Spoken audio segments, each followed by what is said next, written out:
Good evening, everyone. My name is Todd Scholl. I serve as the lead learner for the Center for Educator Wellness and Learning. We call ourselves school.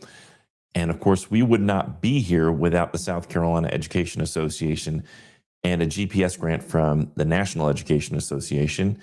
And right now, today, starts something really important for the SCEA, and that is our early enrollment period.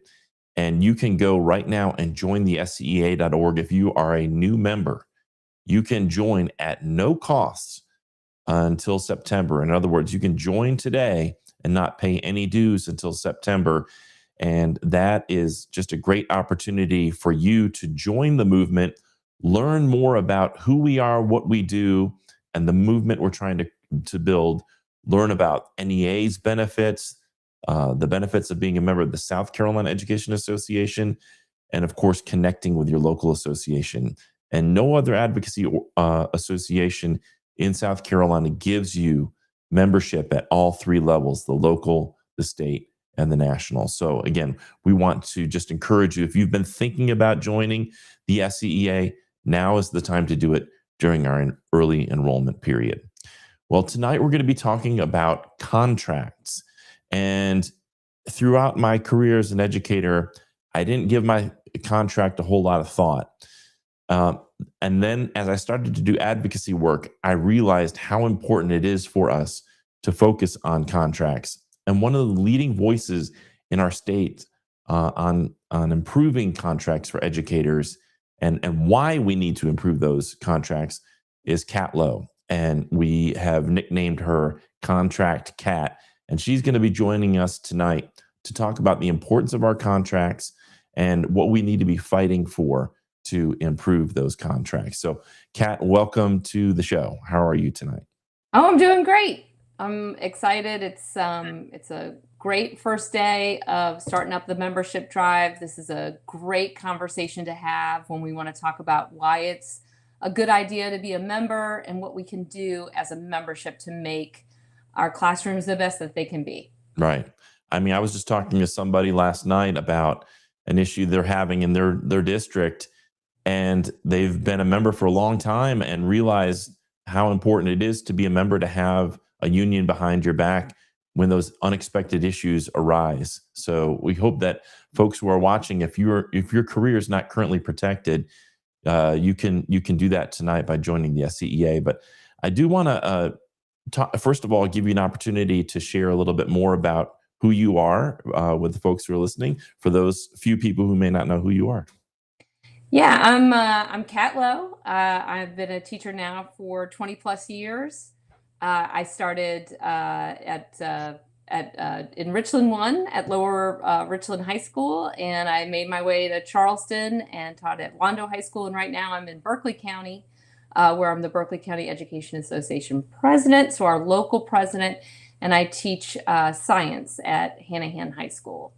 And I've been in advocacy now for a couple years, and I really got my start with our contract. I can remember years ago, we would have the normal thing would happen is we'd have a meeting and there would be cupcakes, and they would hand us our piece of paper. And I didn't even really know that it was a contract. It was just something I thought I signed to say that, I'll be back next year. I didn't Right. think anything of it. Um, and I just happened to bring that contract home to my husband, who is a contract attorney. And he asked me what that was. And I was like, oh, we signed it with our cupcakes. And he was like, wait a minute. And, read through it and started asking really great questions. And I teach physics. And so I love understanding the mechanics of how everything works. And so I was positive that this contract, there had to be something more to it. But really, in the end, it is what we would call a contract of adhesion. And that's the type of contracts we get when we say okay to an app, or to, your iTunes account, where you just Right. get to scroll, scroll, scroll, accept. And so ever since I've become more aware of our contract and our other ongoing issues, I just see that as the deep mechanics of how we can get our classrooms to be better. So I really think that, You may not feel like you have that direct contract issue where, oh, if the contract said this, I wouldn't have this problem. If you really want to understand, why we have some of the overwhelming issues that we have, the contract is a really great place to start to understand what we need to do to get things better. Yes, totally agree. And I think this is just something people take for granted, and then they think, well, the only way to fight for better working conditions is to support some kind of bill at the state house. But really, this starts at the local level with those contracts, because those contracts essentially either give you or don't give you the rights that you need as an educator to protect yourself from being exploited. And one of Mhm, those things, of course, is in so many contracts is other duties as assigned, mhm. which then gets used to take more of your time and to make you do more unpaid work. And that's really one of the big key issues here, isn't it? Just the idea that a school or district can continue to ask you to do a bunch of unpaid work.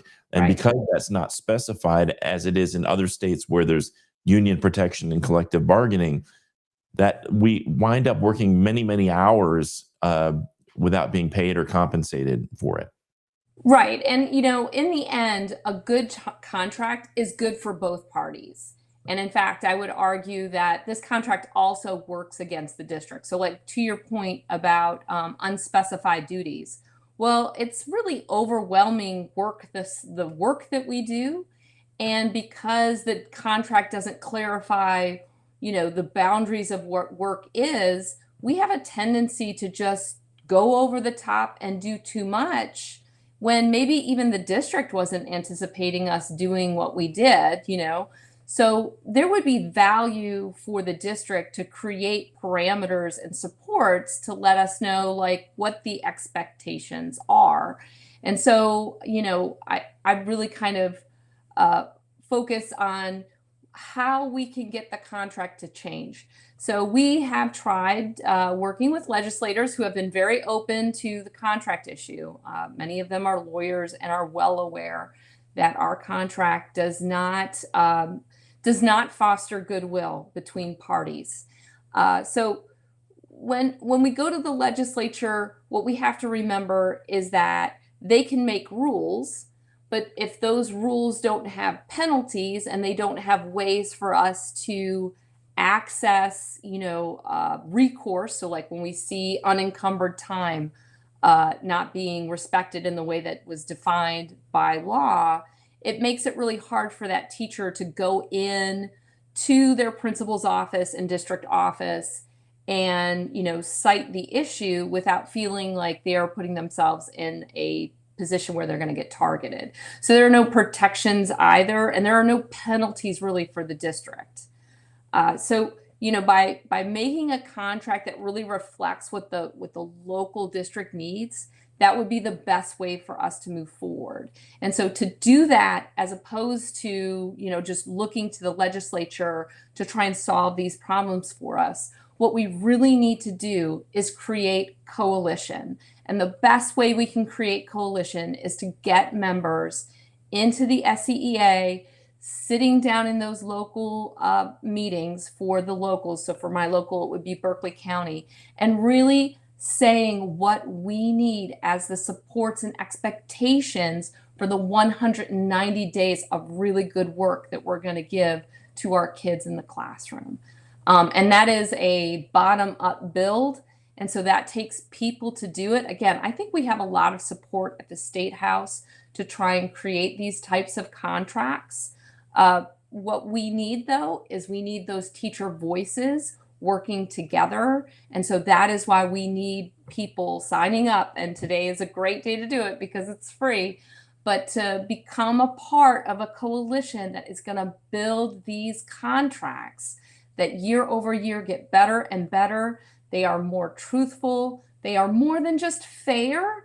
They build goodwill and they build respect that we desperately need right now in our classrooms. I really think it would be beneficial for the districts to get teachers involved and trying to build a better contract. Yeah, absolutely. What would be your top three if you had the power to wave a wand and either add or change the verbiage in the contracts, the typical contracts, what would be your top three things you'd like to see changed? So the Right. top things I think that we absolutely have to have in there is language that allows teachers to break contract if when we find out what we get paid, because we have to sign these contracts before we get our, before we find out what our salary is, which is really crazy. I don't know of any other teacher contract, employment contract that looks like that.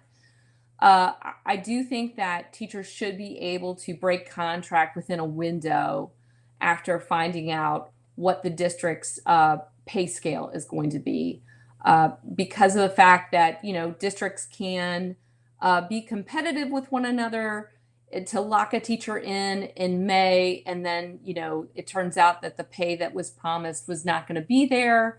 I do think that teachers should be able to break contract without penalty. So I would like to see something like that. I would like to see some more rigid definitions about what they will be teaching next year.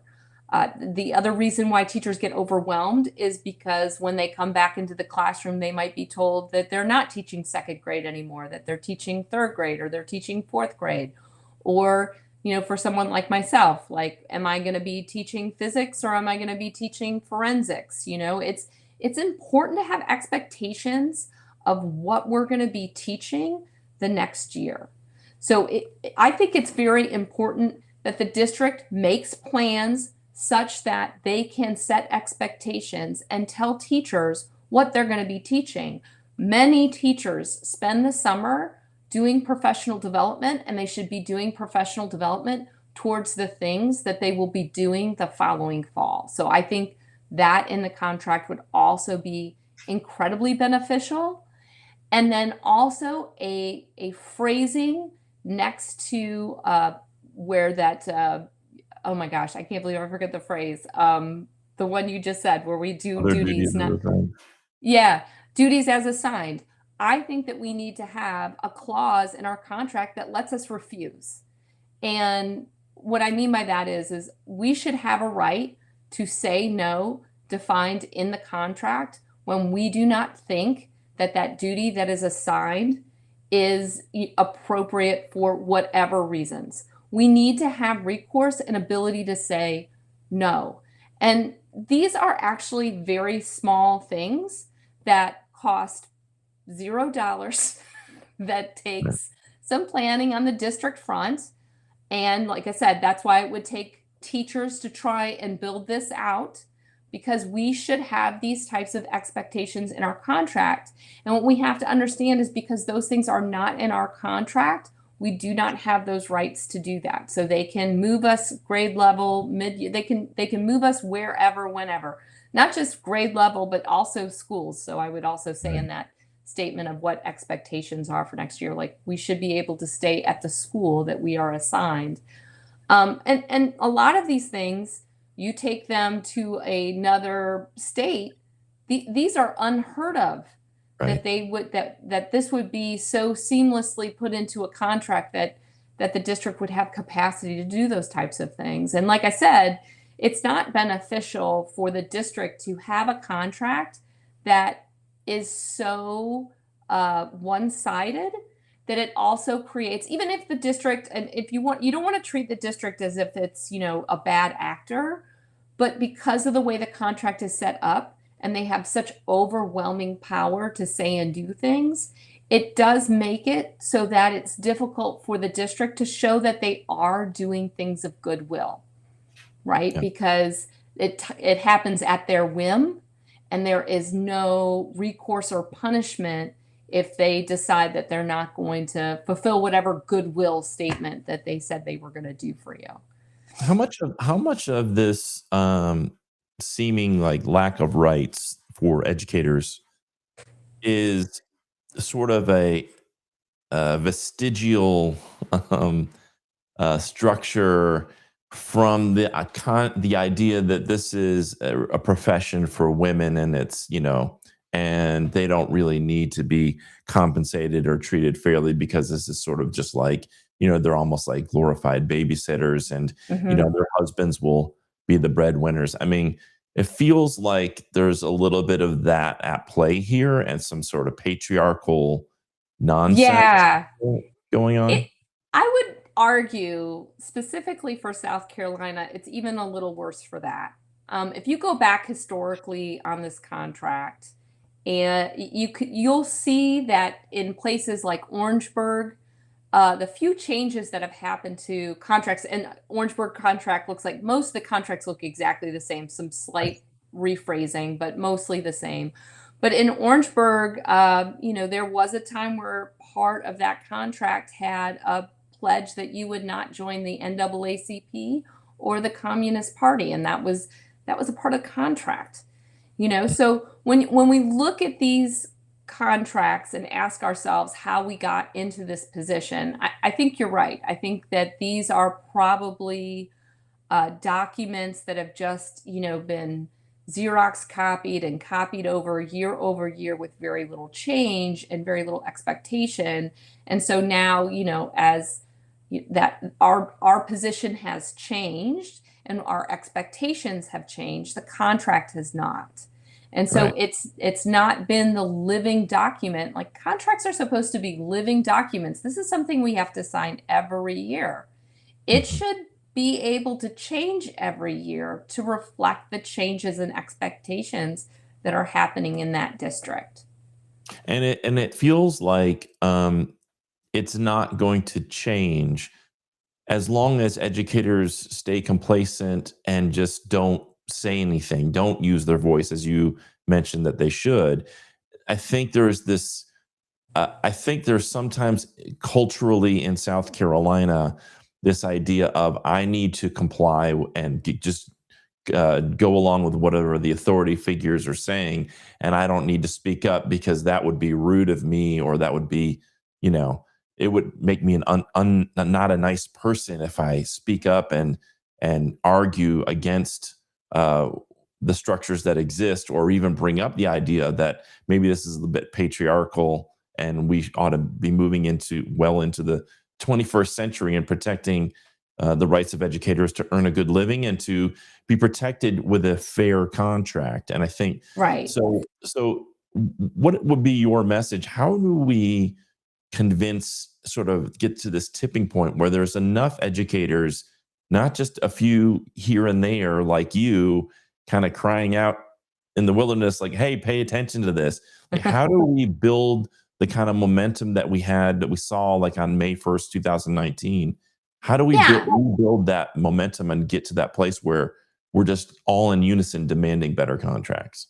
Yeah, and I think with this issue in particular, I really take it from the approach of so many teachers uh, feel their position in education is a vocation, right? That they pride themselves that they can overcome adversity, that they're going to set aside what is happening to them and they're going to put their best into their classrooms and they're going to give it their all.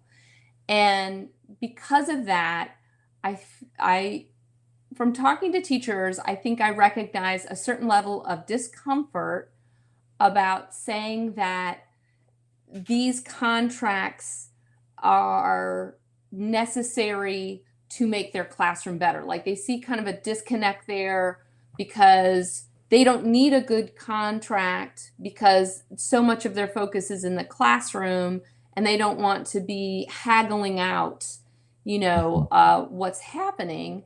And so, what I think we need people to see, and I think that they see it in themselves, is that they first of all, we are more than these contracts. We are more than these teachers. And when we let these contracts work against us in this way, it's just one more uh, adversarial thing that we need to overcome to bring our best into the classroom. Like, a really great contract is a really great deal, and when you have a great deal, you feel great about yourself. You feel great about your surroundings. You feel great about what you're doing. And so I really think that if teachers got a great deal, they would be better in their classroom. And that is the point where we need members to come forward and recognize that, negotiating on a contract or talking about a contract or asking the district to refine the contract so that we can understand the expectations is an opportunity to make our classrooms better. Not better as in like it'll hit us immediately, but year over year. Like these are the things that build out. It matters when you get to respectfully draw a boundary with your administrator and recognize like where you're really needed to make that impact in the classroom in the school, and maybe where you're just kind of running your wheels, and some of the activities they ask us to do is just a bridge too far. Because I'm not just a teacher, I'm a wife, I'm a mom. I need to be great at those things too. And so I have to be, a good delegator of my own time so that I can be the great professional that I want to be in the classroom. And these things really cannot happen without coalitions of teachers. So again, I'm just going to keep on saying, like, I think we've done a great job with legislators. We are moving the ball forward. We are finding allies everywhere. Everyone knows a teacher and wants good things for a teacher. In the end, it will be us. It will be the teachers that push forward these contracts that will make our classrooms better. And there really isn't any other better way to do it, because, we can make good relationships with the people in the district office. We can make good relationships with the legislators, but the contract, the four corners of the contract, how it reads, it's a deal. And I think teachers deserve a good deal.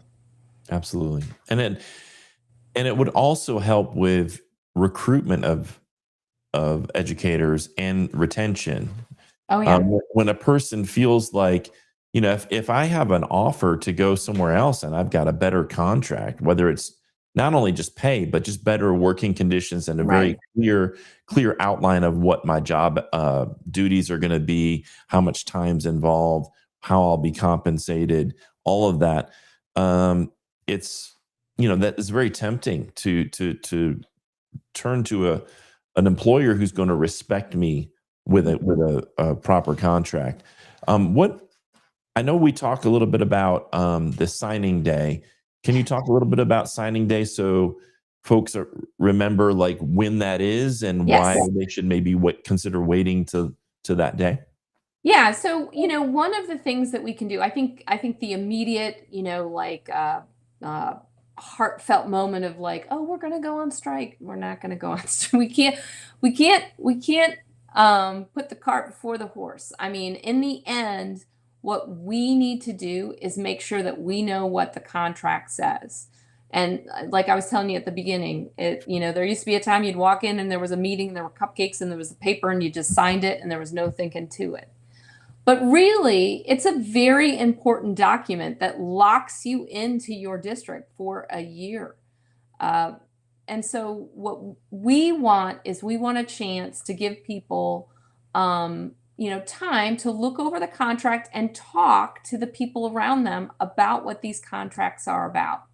We have very few uh, rules that we can depend on when it comes to these contracts. And one of them is that we have until May 10th to sign. So if you receive your contract, if you already got it, or if you get it in April here, your principal can ask you to sign it right away, but you do not have to. They cannot take the contract from you. You have until May 10th to sign it. And so we're asking everyone to wait until May 10th, because by waiting till May 10th, it gives us an opportunity to do that thing that I'm talking about, is building coalitions, talking about our contracts, and deciding what we want things to look like. One of the things I always tell my Berkeley County group and people that I've advocated for and with for many, many years is this phrase of what we allow is what will continue. Mm. And so if we allow ourselves to just sign the contract because we don't think anything's ever going to change, I hate to be the bearer of bad news, but it's not going to change because that's what we allowed. Right. And so we have to change the way that we are doing things. And this means that you may hear from an administrator. I get an email from my administrator reminding me, like, remember to sign it, But it's an important exercise for everyone to remember that we actually have agency already. And we should try and build off of what we do have. And we have each other. And the few years that we have done signing days, it never really felt emotional when you would do it. Again, you get a cupcake, so they're like, that's an emotion, I guess. But the few signing day events that we have had, and you sit next to your friends, your neighbor teachers, your teachers that are in the SEEA. That's the other thing I love about SEA.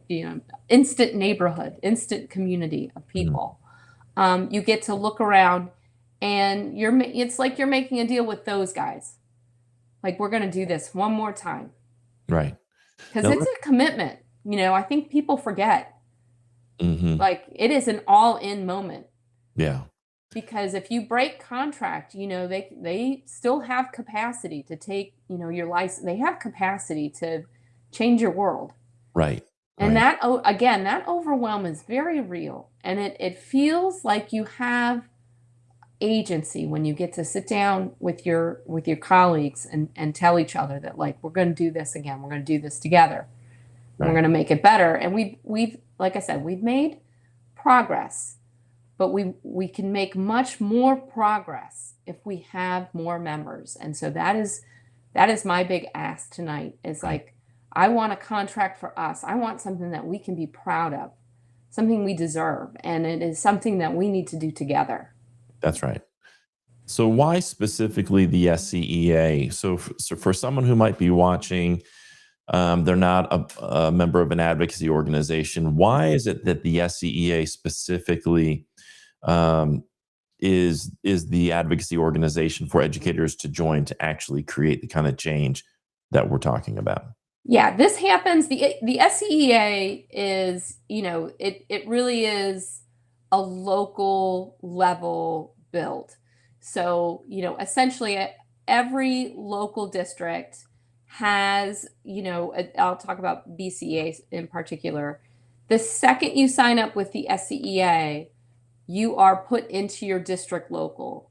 And there are already members in there that have been working at the schools and the district that you are at. So you are already locked into those good teacher neighbors that you need to make it through the year. For many, once you sign up, you're locking into, neighborhood teachers that are at your school.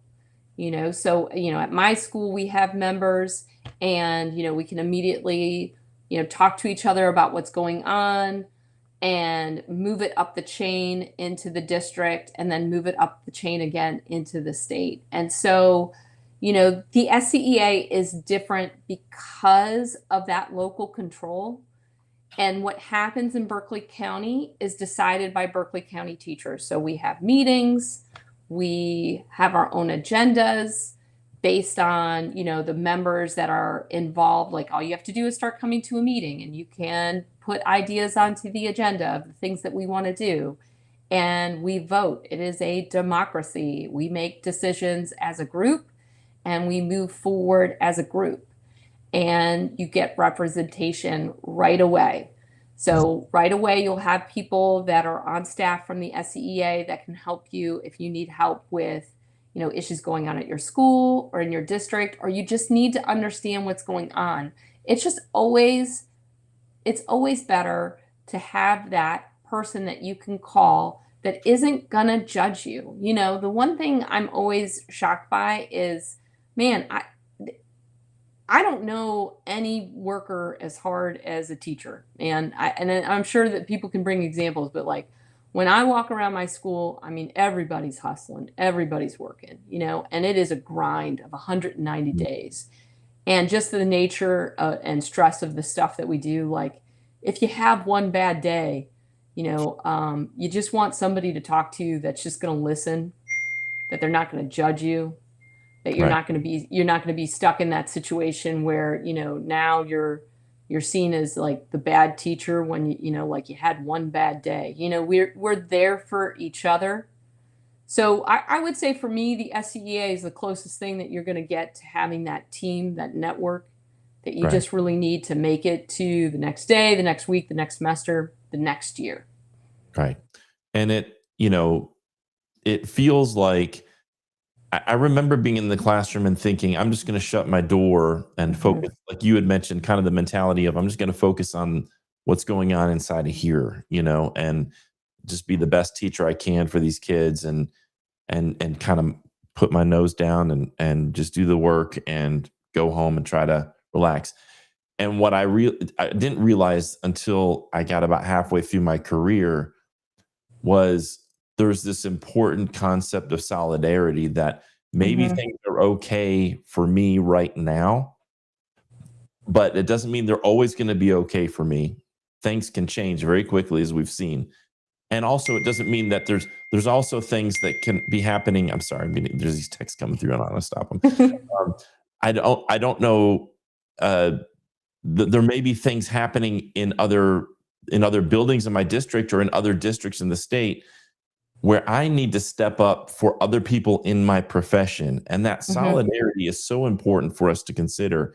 And the best way we can do that is by joining an organization and coming together and organizing, like you said, starting at that local grassroots level and then coming together at the state level to figure out what's working locally, what's not working. And then also have the NEA, the National Education Association, and their support services and all the things that they do and all of their benefits to support us as well. And I always tell people, if you're not advocating at all three levels, you're missing a huge Mhm. component. You're missing one of those components. And so I love what you said about the importance of building those strong local structures, because without those, we're just relying on somebody to go advocate at the state house for us. Right. And even though we get to do that sometimes as educators, they're meeting a lot of times when we're having to teach. Right. So we've got to have those local structures that you've talked about.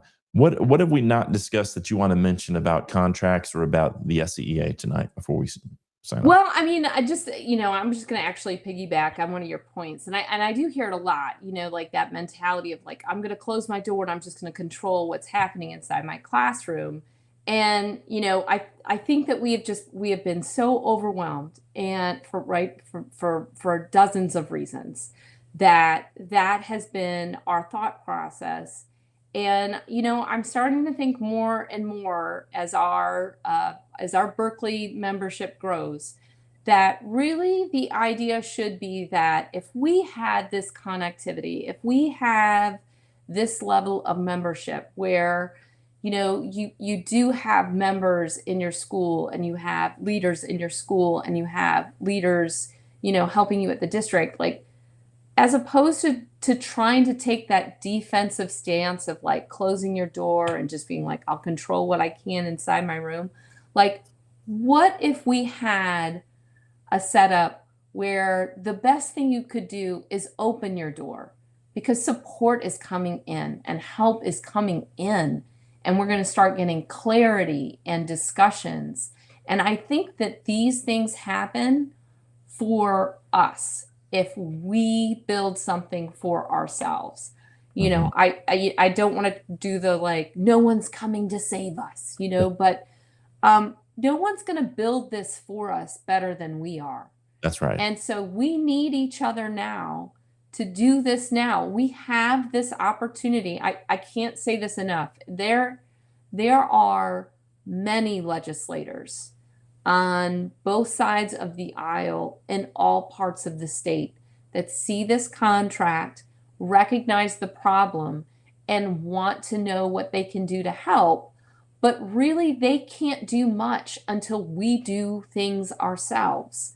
And that really takes membership. That takes teachers in numbers, making choices and operating the way that the SCEA does at the local level, where we build agendas, we vote on things, we have discussions. And that is where those great ideas are going to come in, and we need to be able to embed them in a contract that binds the district to the deal. Because again, I think that the district should be looking to give us a great deal. Great deals don't just mean good pay. I think they have responded to pay. I think that they are recognizing that. And so as we are starting to see that movement in the right direction, now we do have to focus on how we can make a workplace that is not just a great workplace because, it's a great principal or it's a great school or it's a great district. It's a great school because you got a great deal to get to go and work there. Yeah. And that's what a contract does. It gets you a great deal. It does. And when you talk to teachers from the states where they have strong contracts, you realize how much we're missing here as educators in South Carolina. You may be asked to stay after for a faculty meeting, and it goes on and on and on and on. And in other states, it's like, nope, you've got till whatever, 4:00, 4:30, and then we're done. And so these little things that don't seem like much add up over a 30-year career. Right. All these extra hours, all this extra work that you're putting in, all these other things that they're demanding that you do without pay, that adds up. And it may seem when you're first starting out trivial, especially if you start out and you don't have kids and you don't have a family to go home to, and you're trying to prove your worth. And I remember doing that. I remember just saying yes to everything, even though I wasn't being compensated for it. And then you get into your career after a decade or a decade and a half, and you realize, hey, wait a second, I'm doing all this work and I'm not getting paid any extra for it. So then you're trying to pull back a little bit from it. We've got to find a way to, and the only way is what you're mentioning is through contracts to really clearly outline what we're being compensated and what we're being compensated for, what the expectation is from us for that compensation. And Right. when And we're then, doing work beyond that, we need either time off or extra pay. yeah. And like the other thing that always kind of comes into this, so I think state legislators have seen these contracts and they're like, what is this? But we have to remember that this is a contract with the district. So most of the districts they look about the same because they've been in the same level of decay. What we have to do is focus as districts to get better contracts. And it doesn't necessarily have to happen with every single district, because these districts know they have to be competitive. And there's a reason why the contracts look more the same than they do different, right? So if we start seeing movement on certain aspects of the contract in Greenville, because we have people there that are good with working with their administration and have them recognize that, to your point, that like these meetings are going on too long, and they put language in there and they win that language.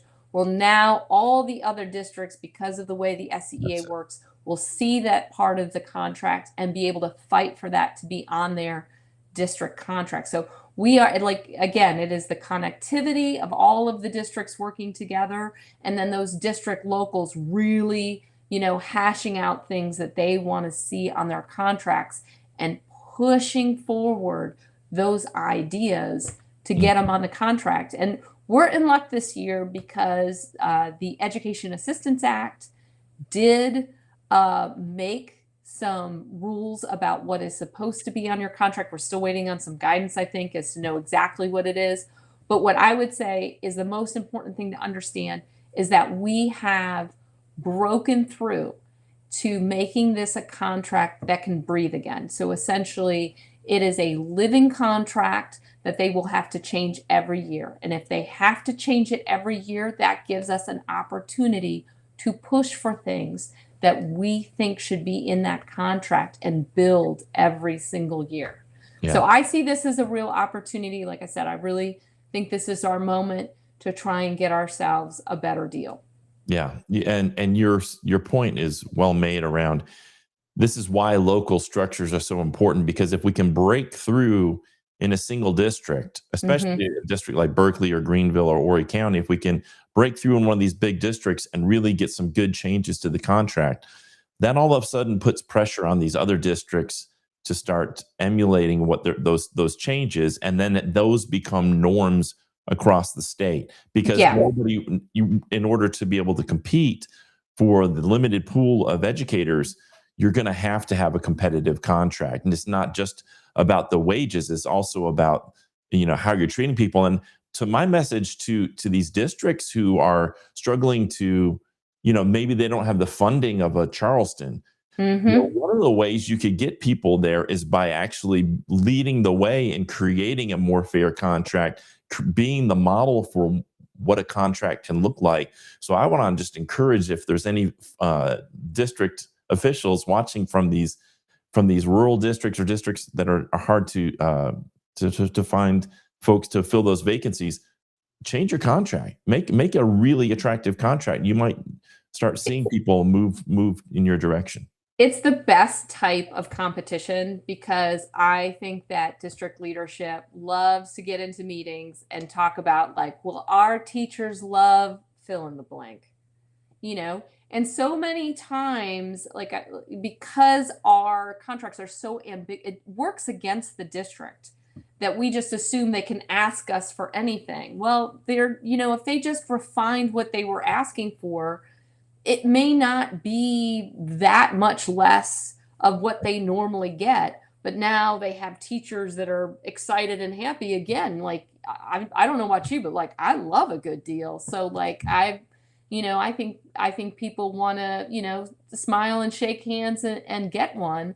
And so again, I just think that this is a great opportunity for us to try and build and make it so that teachers really understand that their agency, they have a voice, and their voice just gets amplified when we build coalition. And I think the best coalition out there is the SEA. Yeah. Well, Kat, thank you so much for your relentless and consistent advocacy, especially on this issue, which has earned you the nickname of Contract Cat. Thanks. I don't know who came up with that first, but thank you so much for leading the way on this issue, because I do think you're right. I do think the contract is the mechanism we need to be looking at to create the kind of working conditions that educators deserve, and those working conditions become our students' learning conditions. And so if we really want to benefit students, if our goal is to be student first, really we've got to take care of those who are taking care of our students, and the best Yeah. way we can do that is through a fair contract. So thank you so much. Yeah, absolutely. I appreciate it. Thanks, Todd. All right, Kat, thanks so much. All right, everybody, that was Kat Lowe, Contract Cat. Hope you enjoyed that conversation. And now is, if you're not a member of the SCEA, now is the best time for you to join. If you are a new member, you can join today at no cost. You can join during our early enrollment period, which just started today. And you can join and you won't have any dues until September. So you can join now in April, get April, May, June, July, and August at no cost, and then start paying your dues in September. I want to encourage everybody to go to that link at the bottom of the screen, jointhescea.org. Kat really eloquently shared how our collective voice has power. When we're just individuals in our classrooms, we can have impact over our students. But when we come together in our profession with solidarity, with a collective voice, we can make the changes that we all deserve. We can get better wages. We can get better working conditions. It is not hopeless if we come together, and we come together through the South Carolina Education Association, which is the only union for educators in South Carolina and the only education association that gives you membership at all three levels: the local, the state, and the national. And of course, we give you all kinds of opportunities for professional growth, all kinds of member benefits. You can check out the member benefits at NEAMB, or just look up NEA member benefits. Check out all of the benefits that come with being a member of the largest labor union in the United States with 3.2 million members across the country. And by the way, this is not just for classroom educators. If you are working in a public school in South Carolina as a bus driver, a cafeteria worker, front office staff, an administrator, or a classroom teacher, anybody working in a public school in South Carolina can be a member of the South Carolina Education Association. And of course, one of the most important things we do is to advocate for our members.